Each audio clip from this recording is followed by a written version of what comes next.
멜 깁슨이 2004년에 제작 감독한 패션 오브 더 크라이스트는 전 세계적으로 흥행에 성공했고 많은 화제를 불러일으켰습니다. 특별히 예술을 주제로 한 영화로서는 처음으로 미성년자 관람 불가 등급을 받았습니다. 그 십자가 처형의 장면이 너무 잔인하게 묘사했다는 뜻입니다. 이 영화에 대해서 신학적으로 논란이 분분하지만은 일부 긍정적인 효과도 있었습니다.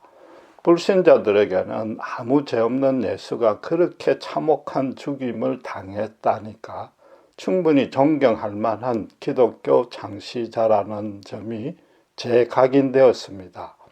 신자들도 십자가 순환의 실상을 정확히 알고 나니까 그 대속의 은혜가 너무 커서 더욱 감사하게 되었습니다. 감독 멜 깁슨이 십자가 처형 당시의 모습을 있는 그대로 재현하고자 했는데 관객들이 그 의도에 호응해 준 것입니다. 오늘 보신 본문은 바로 그 영화가 다룬 내용입니다. 그렇게 폭력적인 영화도 감독의 의도를 알고 나면은 감동이 되듯이 지금 이 마태판 패션 오브 더 크라이스트도 온전히 이해하려면 저자의 저작 의도부터 먼저 찾아내야 합니다. 구체적으로 살펴보기 전에 먼저 한 가지 여러분에게 질문을 해보겠습니다. 예수님의 십자가 처형을 연상하면은 가장 먼저 또는 가장 강하게 떠오르는 생각을 한마디로 표현하면 어떤 단어가 됩니까? 10중 8구는 고통일 것입니다. 이 멜 깁슨도 사람들의 그런 보편적인 정서를 최대한 자극하려고 시도했고 그게 크게 맞아떨어졌지 않습니까? 정상인들은 밧줄에 묶여서 꼼짝하지 못하면은 5분 내지 10분도 견디기 힘듭니다. 우리가 어렸을 때 다들 손들고 벌을 받아본 경험이 있지 않습니까? 주님은 지금 손발에 대못을 박혀가지고 십자가에 매달렸습니다. 그 자체만으로 엄청난 고통입니다. 영화에서 보면은 새 말뚝으로 박는 것 같아가 모두가 크게 쇼크 먹었지 않습니까? 그게 사람의 뼈를 뚫고 몸무게를 지탱해서 나무에 달려 있게 하려면은 그 정도 굵기가 아니고는 불가능합니다. 영화 기법상 그렇게 끔찍하게 일부러 과장한 것이 아니고 실제로 그랬단 말입니다. 이 십자가 처형은 몇 번이나 설명한 대로 서서히 탈진합니다. 죄송한 표현이지만은 말라 비틀어서 죽습니다. 머리가 빠개지듯이 아프고 벌레나 새가 산채로 그 장기와 눈을 파먹습니다. 그래서 성인 남자는 평균 그 상태로 한 3일간 고통을 받다 죽는다고 합니다. 그 고통은 상상을 초월합니다. 인간이 고안해낸 최고 극형입니다. 고대에는 사법제도가 엄격하지 아니해서 범죄를 다스리고 또 적국의 원수를 이렇게 무참하게 보복하기 위해서 원시적인 도구나 무기를 사용해서 최대한도로 처참하게 죽이는 방안을 연구했습니다. 그 연구 가운데 경험상 십자가가 최고였다고 인정을 한 것이죠. 그러니까 로마 제국도 제국에 거역할 시도조차 못하게 반역죄는 반드시 십자가로 처형했으니까 그 고통이 어느 정도일지 우리가 가히 짐작할 수 있는 것입니다. 그런데 문제는 본문을 다시 자세히 한번 살펴보십시오. 예수님이 그런 극심한 고통으로 괴로워했다는 설명이 있습니까? 없습니까? 사실상 없습니다. 26절에 채찍질을 맞았다는 건 있습니다. 그 채찍은 세 방울이 달린 가죽띠를 물에 적셔가지고 때리니까 살점이 찢겨나가고 심하면 뼈까지 붉어져 나옵니다. 40에 하나 감한 39대를 맞으면 간혹 그 채찍만으로 죽는 경우도 생깁니다. 이 채찍질을 당한 것은 엄청난 고통임이 틀림없습니다. 그런데 마태는 예수님이 피를 흘렸다든지 실신했다든지 고통스러운 신음을 내었다든지 이런 부연 설명이 전혀 없단 말입니다. 동일한 상황에 동일한 사건을 멜 깁슨과는 전혀 다른 차원으로 지금 접근하고 있다는 뜻입니다. 예수님은 겟세마네 동산에서 간절하게 기도할 때 이미 상당히 지쳐 있었습니다. 이 채찍을 맞으면서 기력이 완전히 소진됐습니다. 예수님은 지금 시간으로 오전 9시에 십자가에 달려서 오후 3시에 운명한 것으로 전해집니다. 그럼 십자가에서 고통을 당한 것은 6시간이지만은 다른 이들에 비하면 비교적 짧습니다. 뼈도 꺾이지 아니했고 눈과 장기가 새들한테 파미키지도 아니했습니다. 29줄에 가시 면류관에 찔렸지만은 그게 조금 피가 흘려도 치명적인 고통은 아니었을 것입니다.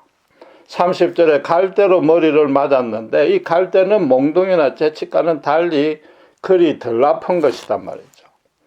마지막에 30절에 보시면 십자가를 지고 골고다 언덕으로 올라가다가 주님이 너무 힘겨워하니까 구레네 시몬으로 하여금 대신 지게 했습니다. 오해는 마셔야 합니다. 40에 하나 감한 채찍이나 손발에 대못을 박혀고 또 십자가에 그 상태로 6시간 달려 있었던 그 육체적인 고통은 필설로 설명할 수 없습니다. 아무리 강조해도 부족합니다. 그러나 지금 마태는 분명히 예수님의 육신적인 고통보다도 다른 것을 강조하고 있다는 그 의도를 우리가 주목해야 된다는 겁니다. 우리는 지금 십자가를 연상하면 고통이란 단어부터 떠올리는데 지금 마태는 29절과 31절에 두 번 반복해서 강조된 대로 마태의 경우에는 희롱이라는 단어 하나로 표현했다는 겁니다. 그것도 우상숭배를 하는 이교도 로마 군대의 최고 쫄병한테서 당한 겁니다. 유대인들도 물론 대제사장의 간증에서 예수님에게 침을 뱉고 뺨을 때렸습니다. 그러나 그들은 어떻게 하든 예수를 십자가에 매달려고만 혈안이 되어 있었고 온갖 무리수를 동원해서 빌라도에게서 십자가 처형 선고를 받아냈습니다.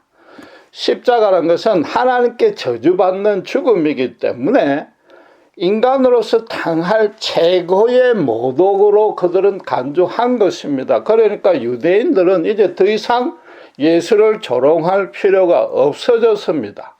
반면에 로마인들은 여호와 하나님은 물론이고 구약 성경에 계시된 메시아에 대해서 완전히 무지합니다. 그들은 오직 군사력, 경제력, 정치력을 가지고 세상을 지배하고 있었습니다. 로마 황제가 이 땅의 모든 사람들의 주인 행세를 하고 있었습니다. 그런데 그들 중에서 기껏 최고 말단 군인 주제에 유대 대제사장이 자신의 경쟁자로 여기고 어떻게 하든지 제거하려 했던 예수님을 지금 마음껏 조롱하고 멸시하고 있는 겁니다. 그들에게는 예수님이 하나님의 아들이라고 선포하고 복음을 전한 것, 그런 거는 아예 무슨 소리인지 알 수 없었고 알고 싶은 마음도 그들에게는 없었습니다. 대신에 너희들이 지금 이 사람을 유대왕이라는 제목으로 고소했는데 너희 사회에서 왕이 또 이 사람이 어떤 위치에서 어떤 대접을 받는지 모르지만 로마 군대의 장교도 아니고 이 사병한테 꼼짝 못하지 않느냐, 그 뜻인 겁니다. 너희 이 열등한 종족들아, 너희 신분과 주제를 지금 똑똑히 보고 알으라, 이 뜻인 거지요. 그러니까 먼저 옷을 벗기고 홍포를 입혔습니다. 이건 군인 망토를 입혔는데 황제의 도포를 흉내낸 겁니다. 가시 만리관을 씌운 것은 로마 황제의 왕관이 이렇게 뾰족한 침이 달렸는데 그 모양을 본뜬 것입니다. 갈대를 오른손에 들게 한 것은 왕이 고대 왕들이 지봉처럼 들고 다니는 그 홀을 상징하는 겁니다. 거기다가 유대 왕이여 평안하라고 인사를 했는데 왕에게 Long live king, 왕이여 만수무강하소서, 그런 식으로 왕에게만 돌리는 찬사를 실제로 그대로 따라 한 것입니다. 거기다가 예수님 앞에 무릎을 꿇었다는데 완전히 엎드려서 절하는 신용까지 한 것입니다. 다른 사형수들과는 달리 골고다 언덕으로 바로 데리고 가지 아니하고 지금 로마 총독의 간정 마당에서 일종의 마당놀이 총극을 신나게 한판 거행한 겁니다. 예수님을 유대 왕의 주인공으로 꾸며놓고 완전히 히하하 코미디로 만드는 겁니다. 마태는 당신의 복음서를 특별히 유대인을 독자로 해서 저작했습니다. 그걸 대상으로 저작했습니다. 예수님이 구약 성경에서 계시하신 메시아요, 유대인의 왕으로 오셨다는 것을 강조하는 것입니다. 그래서 마태는 이 본문 기록을 통해서 독자들에게 봐라, 우리 왕으로 오신 이가 이렇게까지 조롱을 당하고 있지 않느냐 라고 유대인들의 그 민족적인 자긍심에 자극을 주고 도전하려는 의도였던 것입니다. 거기다가 비록 예수님은 지금 하나님도 모르는 이방인들의 강대 노름에 놀아났지만은 이게 절대 한각 천국으로 그칠 차원이 아니다는 겁니다. 하나님이 이방인의 입과 그 행동을 빌려서 유대인들을 회개로 초대하는 메시지를 지금 전하고 있다는 뜻인 겁니다. 그래서 베드로가 오순절 설교의 결론을 내린 그대로 너희가 십자가에 못 박은 이 예수가 하나님이 주요 그리스도로 되게 하셨다, 실제로 너희의 왕이다, 그렇게 지금 소리치는 것입니다. 마태가 예수님의 육신적인 고통을 자세히 기록하지 아니하는 이유는 뭐겠습니까? 둘뿐입니다. 첫째는 예수님의 그 처참한 모습이나 신음으로 고통하는 걸 묘사하면은 스승이나 메시아의 그 신분에 결례가 될까 염려했을 수 있습니다. 그러나 그것은 본문에 보시면은 예수님이 희롱당하는 모습을 훨씬 더 길게 자세히 기록했기 때문에 그 추정은 사실은 타당하지 않는 것입니다. 그렇다면 나머지 한 가지 다른 가능성이 뭐냐 하면은 주님은 분명히 육체적인 고통이 대단했고 신음소리도 냈을 겁니다. 그러나 마태의 눈에는 주님이 끝까지 그 고통을 담담하게 참으시고 수용하는 모습이 더 인상적으로 비춰졌다는 것이고 이 희롱을 더 강조하고 싶었다는 뜻인 거죠. 지금 저자의 의도를 살핀다고 해서 마태 개인의 의견으로 간주해서는 절대 안 됩니다. 모든 성경이 성령의 감동으로 저작이 되어 있습니다. 하나님이 이 마태가 갖고 있는 열성적인 민족의식을 들어 사용했을 뿐입니다. 따라서 후대의 신자들은 십자가를 봤을 때 예수님이 당한 그 고통보다는 수치에 더 주목하라, 이게 성경의 실질적인 저자이신 하나님의 뜻이란 말입니다. 참 의미심장하지 않습니까? 구원이란 것은 죄사함을 받는 것입니다. 또 죄로 인해서 생긴 모든 부정적인 결과, 영향, 폐해까지 깨끗이 씻음받는 것을 의미하는 겁니다. 마태는 지금 죄로 인해서 생기는 육신적인 고통보다도 정신적인 수치를 지금 예수님이 감당하시고 제거하셨다. 그걸 강조하고 있는 것이죠. 여러분, 죄를 지으면 육체적인 고통이 따릅니까? 물론 그럴 수 있습니다. 아주 쉬운 예로 술을 먹으면은 술 먹는 건 자체는 죄가 아닌데 시비가 붙어서 폭행으로 다칠 수 있습니다. 너무 많이 마시가 그 다음날 출근도 못하고 약속도 펑크 날 수 있습니다. 머리가 아파 깨지는 거죠. 그러나 폭행으로 당한 상처나 숙취들은 치료받고 사우나에서 한숨 푹 자고 나면 깨끗하단 말이에요. 정작 괴로운 것은 주사 부리며 주태한 것들, 다음날 전혀 기억도 못할 만큼 무슨 창피한 짓을 했는지 모르는 것들, 또 회사 사람들한테 금주한다고 선언한 지 2, 3일 만에 또 고주망태가 된 것들, 그런 것들이 너무나 부끄러워서 못 견딘단 말이죠. 인간은 먹고 마실 것이 부족하거나 육체의 질병으로 인한 고통은 사실상 그리 괴롭지 아니하고 잘 견뎌냅니다. 생각보다 더 강합니다. 형편이 궁핍해지면 더 악착같이 일을 하고 중병이 생기면 그 생의 의지를 불태웁니다. 최근에 100세 시대가 됨으로 해서 어떤 말이 유행합니까? 치매로 죽느니 차라리 암으로 죽는 게 낫다고 그러지 않습니까? 그 육체적인 고통보다도 정신적인 수치가 훨씬 견디기 어렵다는 뜻이죠. 모든 인간이 가장 못 견뎌 하는 것은 자존심이 구겨지는 겁니다. 체면과威신이 땅에 떨어지는 겁니다.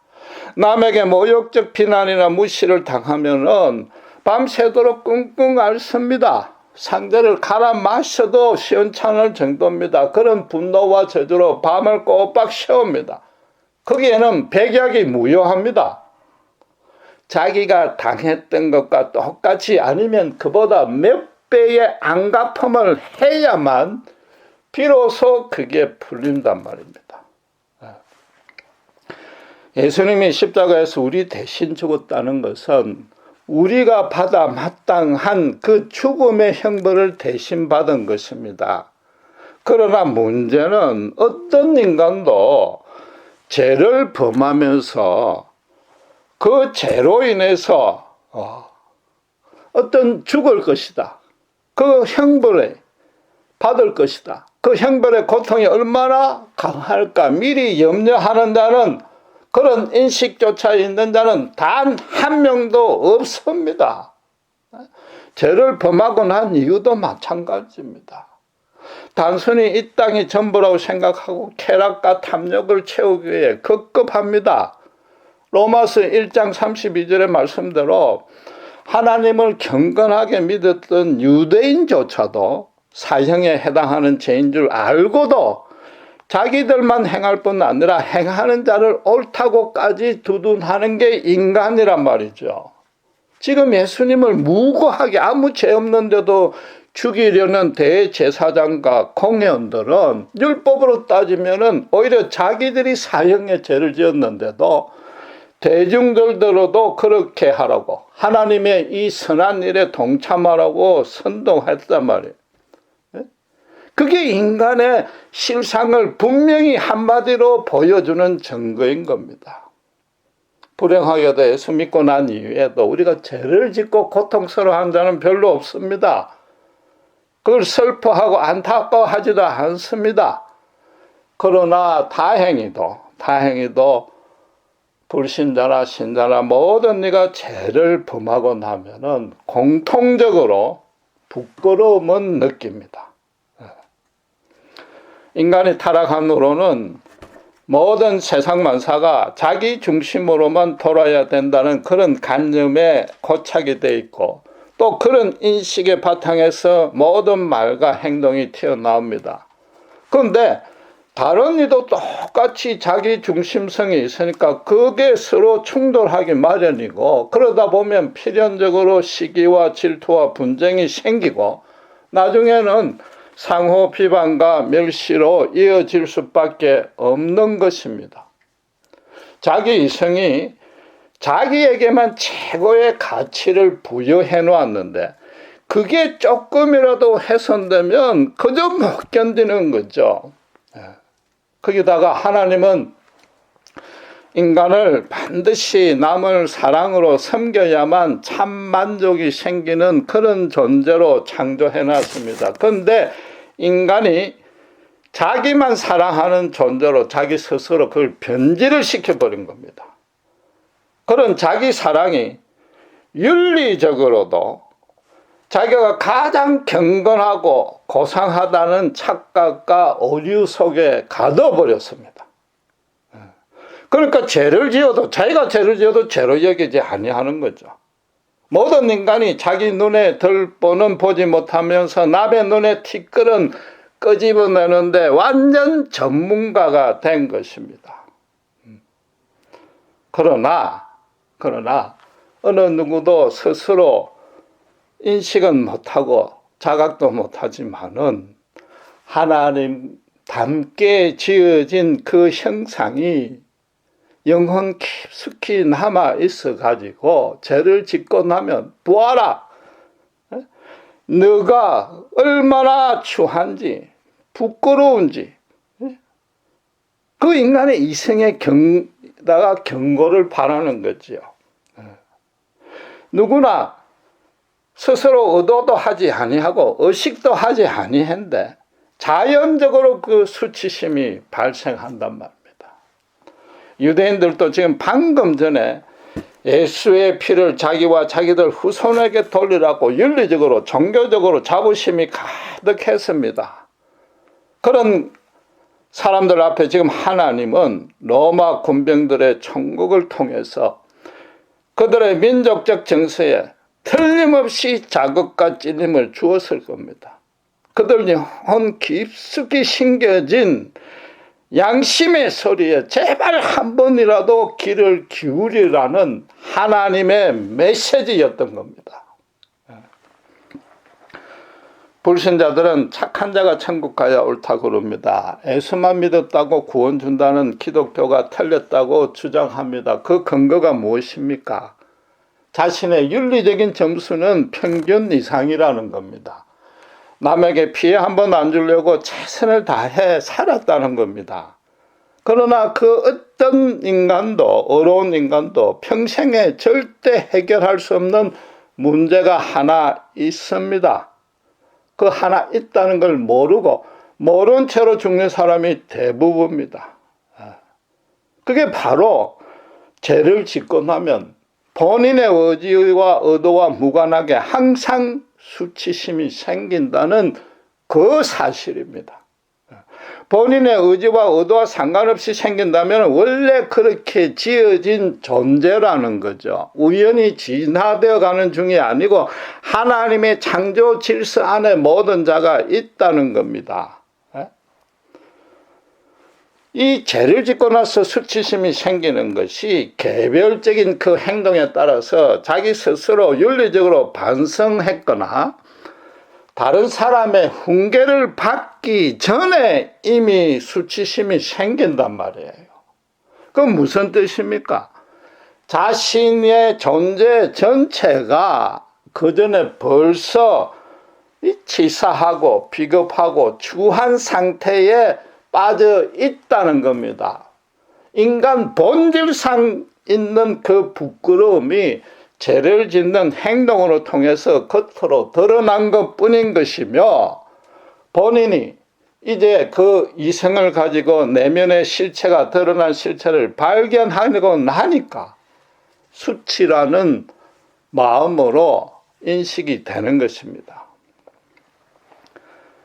이 자기가 자신을 대상으로 스스로 느끼는 이런 모멸감은 절대 스스로 해소할 수 없습니다. 내가 생각해도 이런 짓들을 서슴없이 그것도 반복해서 감행하는 내가 너무나 싫다는 겁니다. 다시 말하지만 다음날 기억도 안 될 만큼 술이 취해서 온갖 짓을 다 하고는 그 다음날 또다시 그런 꼴을 하고 있는 자기를 보고 죽고 싶을 정도로 부끄럽다고 한탄하게 된단 말입니다. 그게 무슨 과장해서 하는 헛된 성급한 말이 절대 아니고 실제로 죽지 않고는 그 부끄러움을 해소할 수 없다고 스스로 절감한 겁니다.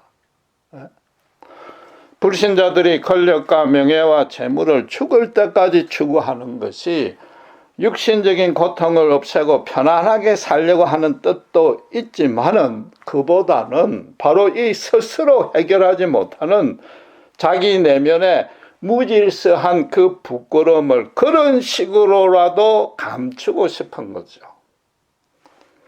가룟 유다가 왜 자살했는지 우리가 따져봤지 않습니까? 비록 스승을 밀고 하여 죽음으로 내몬 그 큰 죄를 지었지만은 나라는 사람이 그렇게 악하지 않다는 걸 제발 알아달라고 죽은 것 아닙니까? 땅에 떨어진 자존감을 자기 스스로 회복하려고 최후의 수단으로 죽음을 선택했는데 어리석게도 유다는 그러고 나니까 수치가 없어지기는커녕 역사상 최고로 사악한 자로 지금 취급당하고 있단 말이에요. 그 사실도 모르고 죽었단 말이에요. 35절을 보면은 군병들이 예수님을 십자가에 못 박은 후에 그들이 제비를 뽑아서 옷을 나누었다고 합니다. 십자가에 달린 상태에서 벗긴 것이 아니라 그 전에 옷을 벗기고 십자가에 매단 것입니다.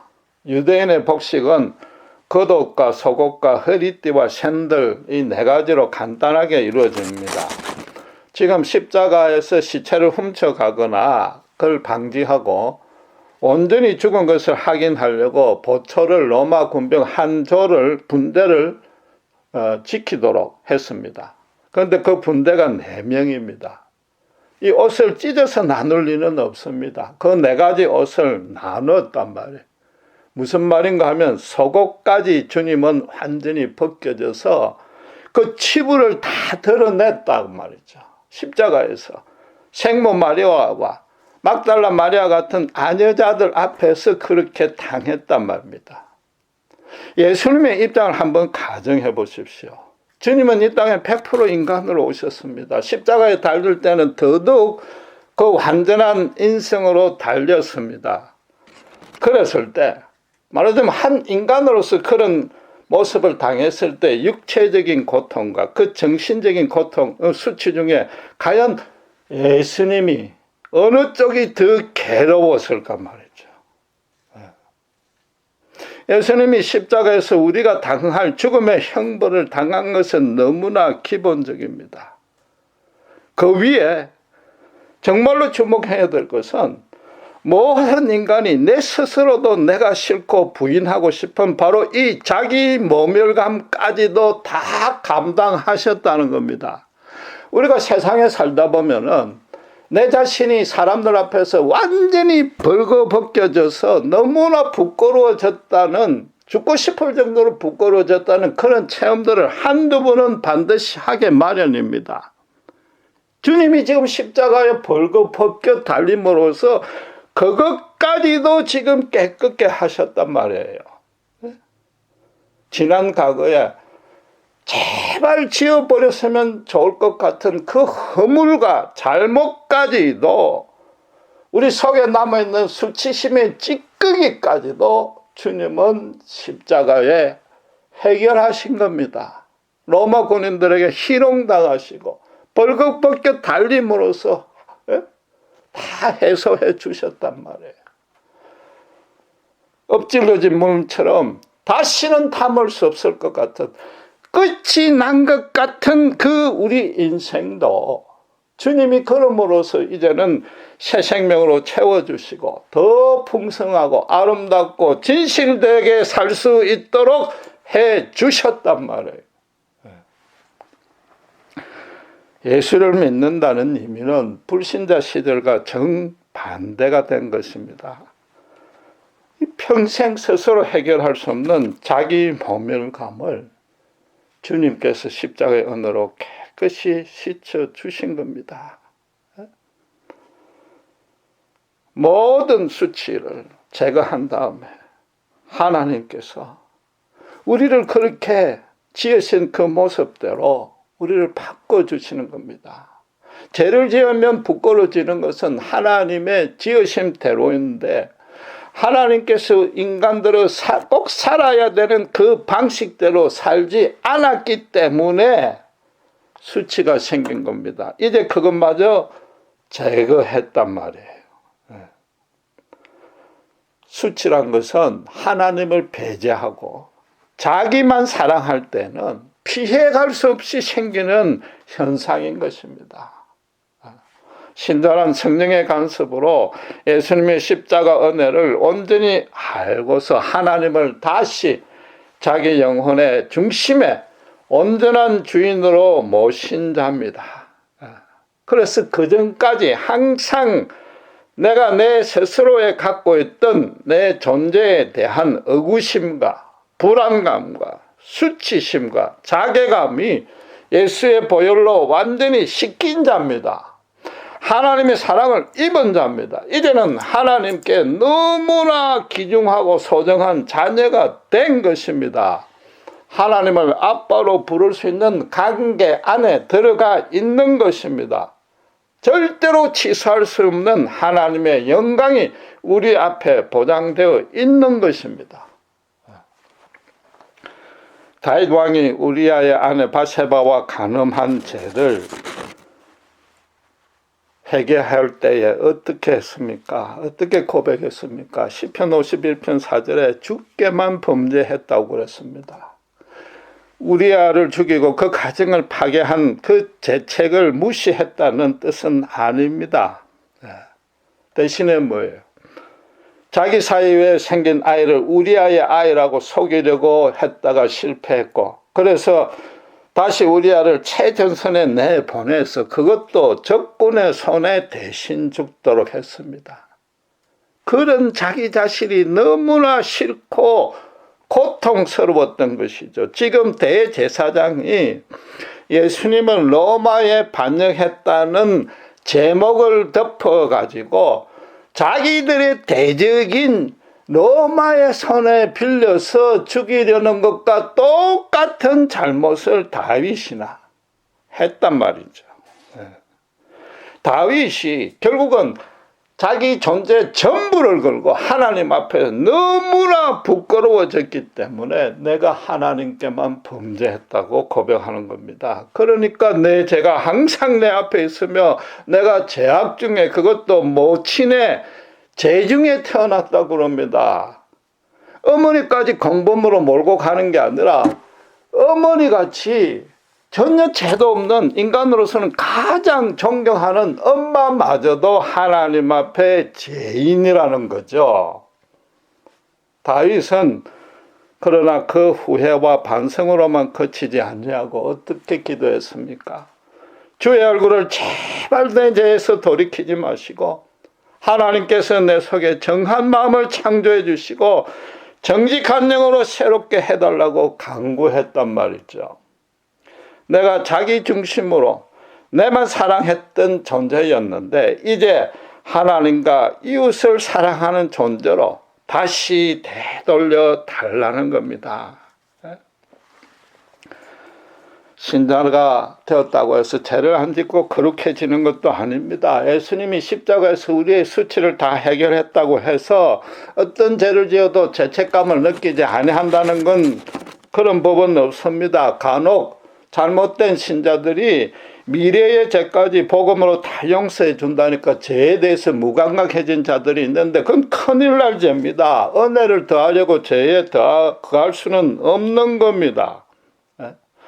불신자들도 상당수가 육체적인 고통보다도 정신적인 수치가 더 괴롭다는 걸 압니다. 그러나 그걸 스스로 해결하려고 하니까 실패한 겁니다. 우린 그것과 달라단 말이에요. 신자가 되었다는 것은 우리에게 생기는 이 수치심의 근거와 이유와 해결 방식을 알고서 지금 정확하게 실행하고 있다는 뜻입니다.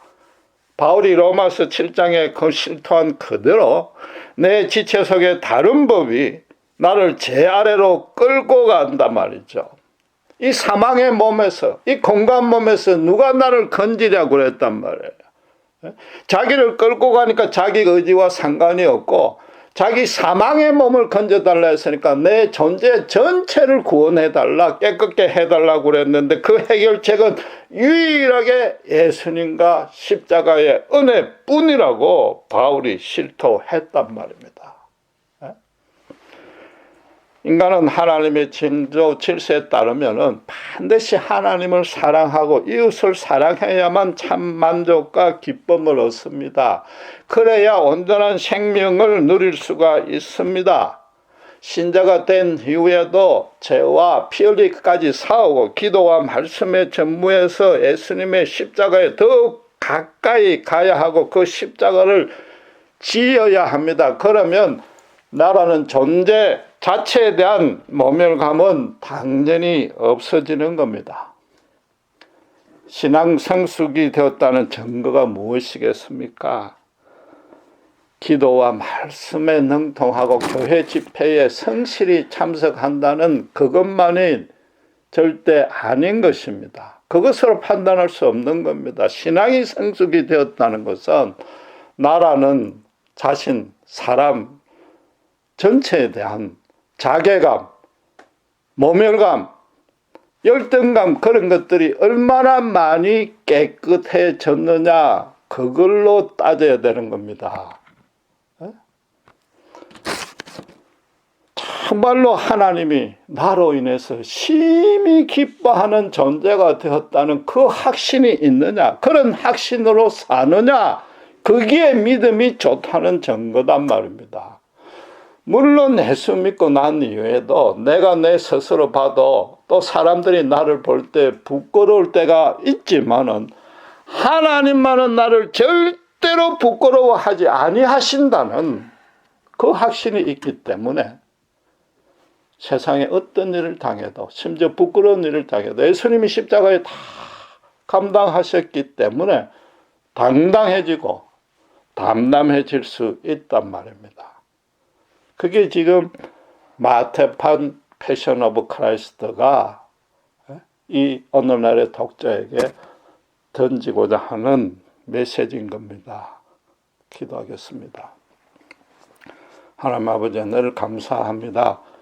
십자가에서 우리가 받을 죄의 형벌을 대신 감당한 것은 익히 아는 사실이지만은 내가 내 스스로도 내 자신이 싫었고 죽도록 부끄러웠던 과거의 허물과 잘못과 실패마저도 주님께서 다 씻어주셨음을 배웁니다.